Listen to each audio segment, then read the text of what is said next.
Hello everyone, কেমন আছেন সবাই? আশা করি ভালো আছেন। আজকে হঠাৎ করে ইচ্ছা করলো ইলিশ মাছ হাতে মেখে রান্না করি। এই তো আমি ইলিশ মাছটা কেটে ধুয়ে নিয়েছি। এটা হচ্ছে ছোটো ইলিশের। পর আমি বাটা মশলা, হলুদ, মরিচ, লবণের গুঁড়া আর তেল দিয়ে ভালোভাবে মেখে নিলাম। বাটা মশলায় ছিল জিরা আর রসুন আর সামান্য পেঁয়াজ বাটা।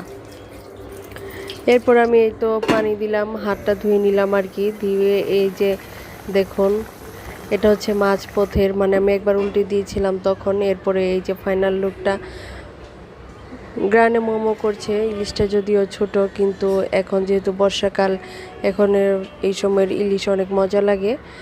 এই তো একদম একটা সেন্ট আসছে, ভালো খেয়েছি আলহামদুলিল্লাহ, খুবই মজা করে। দেখেছেন কালারটা জাস্ট ওয়াও এসেছে, উপরে তেলটা ভেসে এসেছে। আপনারা প্রতিনিয়ত আমার রেসিপি ফলো করবেন, রান্না করবেন এবং কি আমার চ্যানেলটি সাবস্ক্রাইব করবেন। ধন্যবাদ।